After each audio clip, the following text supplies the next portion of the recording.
जैन समुदाय के लोग अमीर क्यों होते हैं? शायद यह सवाल कभी ना कभी आपके दिमाग में आया होगा, और अगर नहीं तो इस वीडियो के टाइटल को पढ़कर तो जरूर आया होगा, क्योंकि अधिकतर जैन समुदाय के लोग आपको अमीर ही दिखेंगे। आखिर इसके पीछे का क्या कारण है? नमस्कार दोस्तों, मैं अमित दुबे आप सभी का हार्दिक स्वागत करता हूं। दोस्तों, क्या आपने कभी भी किसी जैनी को भीख मांगते देखा है? नहीं ना, मैंने भी नहीं देखा है। आखिर क्यों? इसके पीछे का क्या कारण हो सकता है? कुछ तो कारण होगा ना। अगर कोई भीख मांगता है तो सॉरी दोस्तों, थोड़ा सा गला खराब है, बीच बीच में ये डिस्टरबेंस आपको झेलनी पड़ेगी।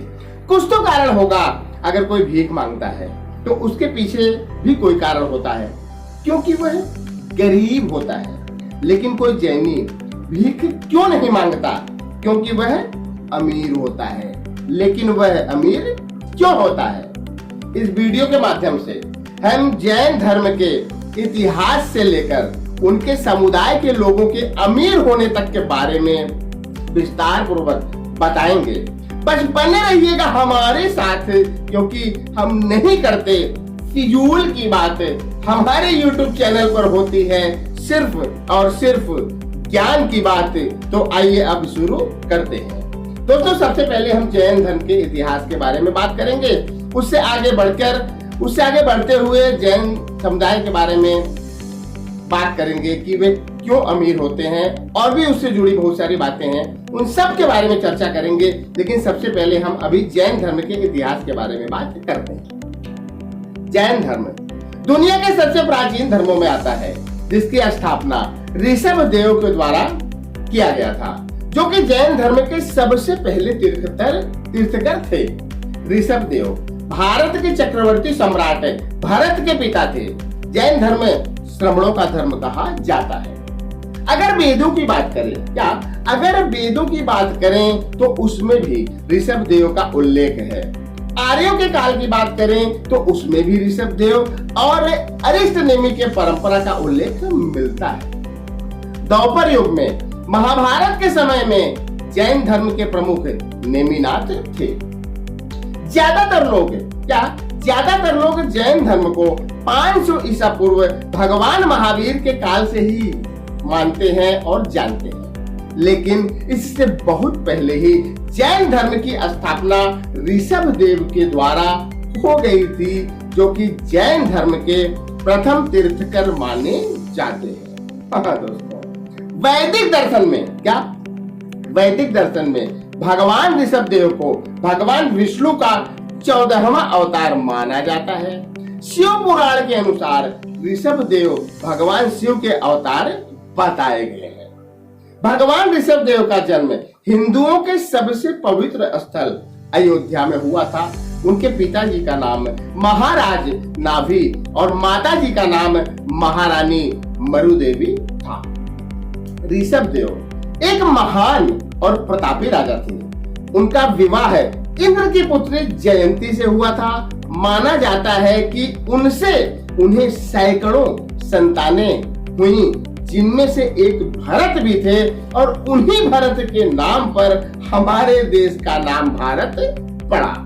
हाँ दोस्तों, हमारे पुराण अथाह सागर हैं। हमारे पुराण अथाह सागर हैं। हम इन्हें जितना ही खुले देंगे उतनी ही बातें निकल कर सामने आएंगी। इसलिए हम ज्यादा गहराई में न जाकर अब और आगे बढ़ते हैं और जैन धर्म के बारे में बात करते हैं। जैन धर्म के 2 संप्रदाय हैं, दिगंबर और श्वेतांबर। जैन धर्म के प्रार्थना स्थल को जिनालय या जैन मंदिर कहते हैं। जैन शब्द संस्कृत के जिन से बना है। जी अर्थात जीतना, जिन अर्थात जीतने वाला। जो इंसान अपने तन, मन और वाणी को जीत ले और आत्मज्ञान की पूर्ण प्राप्ति कर ले, उसे जिन या जिनेंद्र कहते हैं। अर्थात जैन धर्म को जिन भगवान का धर्म कहते हैं। हाँ दोस्तों, पार्श्वनाथ जैन क्या पार्श्वनाथ जैन धर्म के क्या पार्श्वनाथ जैन धर्म के 23वें तीर्थकर थे, जो काशी के इक्ष्वाकु वंशीय राजा अग्रसेन के पुत्र थे। वे 30 साल की आयु में ही अपना घर बार छोड़कर सन्यासी बन गए और लोगों को यह संदेश दिया कि वे हिंसा ना करें, चोरी ना करें, झूठ ना बोलें और संपत्ति ना रखें। भगवान महावीर जैन धर्म के 24वें तीर्थकर थे। भगवान महावीर का जन्म 540 ईसा पूर्व में वैशाली के क्षत्रिय कुंडलपुर में हुआ था। उनके बचपन का नाम वर्धमान था। उनके पिता राजा सिद्धार्थ थे, जो कि यात्रिक वंश के सरदार थे, और माता त्रिशला लिच्छवी राजा चेतक की बहन थी। महावीर की पत्नी का नाम यशोदा था और उनकी पुत्री का नाम अनुजा प्रियदर्शनी था। भगवान महावीर स्वामी जैन धर्म के 24वें और अंतिम तीर्थकर हैं, जो दूसरों पर विजय प्राप्त करते हैं। क्या जो दूसरों पर विजय प्राप्त करते हैं उन्हें वीर कहते हैं, लेकिन जो खुद पर विजय प्राप्त करते हैं उन्हें महावीर कहते हैं। हाँ दोस्तों, और आगे बढ़ते हैं और अब जैन धर्म की आबादी पर चर्चा करते हैं। मैंने आपसे कहा था कि गला खराब है, थोड़ा सा डिस्टरबेंस रहेगा जो आपको झेलना पड़ेगा, इसके लिए मैं माफी चाहता हूं तहे दिल से। दोस्तों, भारत में जैन समुदाय के लोगों की कुल आबादी लगभग 0.37 है। क्या जैन समुदाय की कुल आबादी हमारे भारत देश में 0.37% है, लगभग 50 लाख के आसपास, जो कि अन्य समुदायों के मुकाबले बहुत ही कम है। वैसे भी यह धर्म जितना पुराना है उस हिसाब से इसकी जनसंख्या नहीं है, और इसके पीछे का कारण शायद यह हो सकता है कि ये लोग किसी के भी साथ किसी भी प्रकार की कोई जोर जबरदस्ती नहीं करते हैं, और ना ही किसी को अपने धर्म को अपनाने के बदले किसी भी प्रकार का लालच देते। जैन धर्म के लोग भारत में शायद बहुत कम है। क्या जैन धर्म के लोग भारत में शायद बहुत कम हैं, लेकिन जितने भी हैं लगभग सभी अपने आप में सक्षम ही होंगे, क्योंकि हमने अपने जीवन में किसी भी जैनी को कभी भी गरीब नहीं देखा है, और अगर थोड़ा कमजोर भी है तो जैन समुदाय के लोग उसकी मदद करते हैं, क्योंकि कहीं ऐसा ना हो कि उस व्यक्ति की गरीबी के कारण उनके समुदाय की बेइज्जती ना हो। हाँ दोस्तों, और आगे बढ़ते हैं और अब बात करते हैं जैन धर्म के योगदान के बारे में। जैन समुदाय के लोग देश की अर्थव्यवस्था में बड़े भागीदार हैं, क्योंकि यह तबका अधिकतर उद्योग या व्यापार में लिप्त होता है, जिसके कारण सरकार को अच्छा खासा टैक्स देता रहता है। आपको यह जानकर बड़ी ही हैरानी हो सकती है कि इस समुदाय की आबादी भारत में महज 0.37% है, लेकिन यह समुदाय कुल सरकारी टैक्स का 25% अदा करने वाला अकेला हिस्सेदार है। इस समुदाय के लोग एक बड़े करदाता तो हैं ही, साथ ही सामाजिक कार्यों और दान देने में भी अन्य समुदायों के मुकाबले काफी आगे रहते हैं। ये लोग अपनी कमाई में से एक निर्धारित हिस्सा दान कर देते हैं। हाँ दोस्तों, जैन समुदाय के लोग अपने समाज में, मंदिर में और अन्य जगहों पर भी पैसे खर्च करने में नहीं चूकते हैं, लेकिन ये लोग बिना सोचे समझे पैसे को यूं ही नहीं लुटाते हैं, न बर्बाद करते हैं, बल्कि बहुत ही सोच समझकर, नाप तोल कर पैसे को सही समय पर और सही जगह पर ही खर्च करते हैं। हाँ दोस्तों, अभी तक हमने जैन धर्म का इतिहास, जैन धर्म की आबादी, जैन समुदाय की आबादी और जैन समुदाय के बारे में अन्य तरीकों से बात किया। अब हम बात करेंगे जैन समुदाय के लोग अमीर क्यों होते हैं, जो कि इस वीडियो का मुख्य टाइटल है। जैन समुदाय के लोग अपने समुदाय को बहुत सपोर्ट करते हैं। वे एक दूसरे की टांग नहीं खींचते, बल्कि मदद करते हैं। हाँ, इस समुदाय के लोग अधिकतर व्यापारिक गतिविधियों में लिप्त होते हैं, नौकरी पर नहीं, धंधे करने पर ध्यान लगाते हैं। ये लोग बेकार के कामों और बातों में अपना समय नष्ट नहीं करते हैं, अपने काम पर ही ज्यादा फोकस करते हैं। शाकाहारी भोजन करते हैं और संयमित जीवन जीते हैं, जिसके कारण इनकी आयु अन्यों के मुकाबले ज्यादा होती है। इस समुदाय के लोगों के पास कितना भी पैसा हो, दिखावा बिल्कुल भी नहीं करते, बल्कि उन पैसों से और पैसा बनाने की कोशिश करते हैं। पैसे के हिसाब किताब में जैन समुदाय के लोग बड़े ही माहिर होते हैं। इनकी मैथमेटिक्स बड़ी ही तेज और सटीक होती है। कहते हैं अगर जैनी ने हिसाब किया है तो सही ही होगा।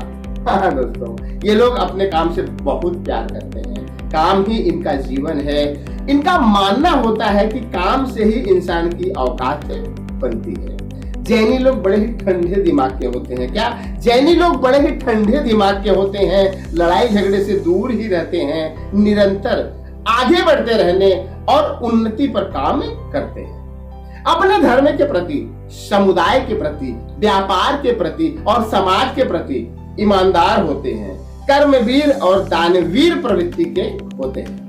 ये लोग पैसे कमाने में और पैसे बचाने में दोनों में ही माहिर होते हैं। धन के मूल्य को समझते हैं, उसे व्यर्थ के कामों में नहीं खर्चते हैं। शिक्षित और संस्कारी के साथ ही सरल स्वभाव वाले भी होते हैं। लोगों से नरमी और इज्जत से पेश आते हैं, गुस्से को पी जाते हैं। हाँ दोस्तों, अभी तक हमने जाना जैन लोग अमीर क्यों होते हैं। क्या अभी हमने जो कुछ वाक्य, कुछ लाइनें हमने पढ़ी, उसमें क्या जाना कि जैन लोग अमीर क्यों होते हैं। इससे पहले जैन लोगों के बहुत सारे बातों को, जैनियों के बहुत सारी बातों को हमने जाना। अब हम जानेंगे कि भारत के 10 प्रसिद्ध और अमीर जैन हस्तियां कौन कौन सी है। गौतम अडानी, पहले शख्स गौतम अडानी जो इस समय भारत ही नहीं बल्कि एशिया के सबसे अमीर व्यक्ति है। दूसरा Indu Jain, times of India, क्या जो टाइम्स ऑफ इंडिया की चेयरमैन है, भारत की सबसे बड़ी न्यूज़पेपर कंपनी है जिसकी मालकिन। दिलीप सांघवी, सन फार्मास्यूटिकल्स, जिनकी कंपनी भारत की एक बहुत बड़ी दवाई बनाने वाली कंपनी है। चौथा रुसेल मेहता, रोजी ब्लू डायमंड्स, जो कि भारत के एक बड़े और प्रसिद्ध हीरा व्यापारी है। मधुकर पारेख, 5वां नंबर। पीडीलाइट इंडस्ट्री, जिसे भारत में फेविकोल के नाम से बच्चा जानता है। छठा मंगल प्रभात लोढ़ा ग्रुप, यह भारत के एक बड़े रियल एस्टेट बिजनेसमैन और एंटरप्रेन्योर हैं।